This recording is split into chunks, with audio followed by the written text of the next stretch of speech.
Good afternoon, sixth graders. We are going to continue on from what we did yesterday.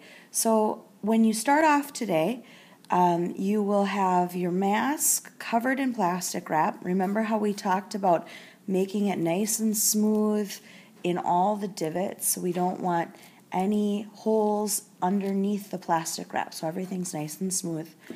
And then you're going to need some of the strips that you cut up yesterday or that you ripped. You're also going to need 1 container of paper mache goop for your table. And you can just share this. Remember that the strips that you made should be about the same length as your hand, and they should be about as wide as your thumb, maybe just a little bit wider. That's the size we're looking for. We're going to start paper macheing our mask this afternoon, and the steps are pretty straightforward. What you want to do is take your strip of newspaper and dunk it down into the paper mache goop. I just mixed this up so it's kind of bubbly. It's rather thick. You're going to need to squeegee it off with your fingers. So I get it all wet and goopy, and then I squeegee it off and I scrape it. It looks kind of like boogers. But it's very clean and it acts like a glue. It sticks really well. So once I have my paper all saturated with the goop and I've squeegeed off the extra, I'm going to put it right on top of my mask. On the very first layer, I kind of start somewhere around the forehead, and I'm going to set it down on my mask, and then I need to smooth it out.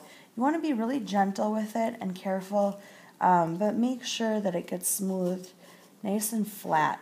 The very first layer that you put down might not stick really great. It's kind of a pain, but after you get a layer or two put on, it'll stick better. So we've got 1 strip put on, and then I'm going to take another one, dunk it, squeegee it off, get the extra. We don't want it too goopy. We don't want it dripping. And then I'll put another one on. The first layer we're going to go horizontally, where it'll go across, and I want to overlap. So I just put the first strip on, I'll put the next strip on, just overlapping the first one a little bit. And I'll smooth it down. Okay.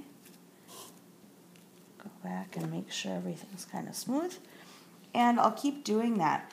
I will go all the way up to the top. I'm going to keep going down the face. Some things you're going to notice have little bumps.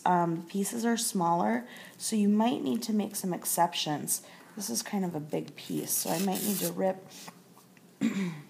this down a little smaller. Get some goop on it, squeegee it off.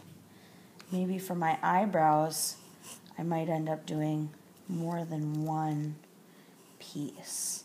Kind of smooth that around the eyebrow. Try to get all the little creases smoothed out. And then take another small piece.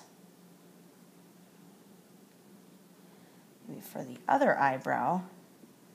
Making sure that I always cover all the plastic. I don't want to be able to see plastic through my first layer. So for the parts that are larger, you can use longer strips, and for the littler parts, you'll want to use the small strips. Ears, you might need to, like this one, well, I don't know how that got so big, but I definitely need to use smaller pieces for the ears.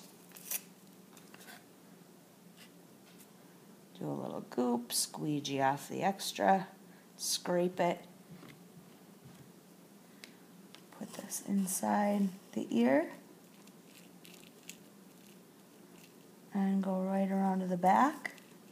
You will want to put paper mache goop. I have so much on my hands right now, I can just put a little extra on here. You'll want to make sure to put the newspaper all the way around the back side of the ears so they cover the front and the back. You'll go all the way down to the side. You do not need to paper mache around the edge. Just go right down to the edge right here and you'll be good. The first layer will go horizontally. You're just going to cover the whole thing. And then after you get one full layer put on, you can start your next layer going vertically. You can put strips vertically. You might have to turn them a little bit diagonally to make them fit just right, but you'll just make sure that every time you put a new layer on, you're going in a different direction. That'll help your mask be nice and strong, and it'll dry better. You don't have to wait for one layer to dry before you put on the next layer. So if I get this whole mask covered in paper mache, I can just keep on going. I'll dunk my strips and do a second layer. You could even do a third layer. Some people are quick and they can get maybe 3 layers done in a day. After you are finished today, you're going to make sure that you clean up your space really well. Any strips that you have that are full of goop and stuck together, you'll want to throw these away. You'll just want to keep fresh ones for next time. You don't want to mess in your tote.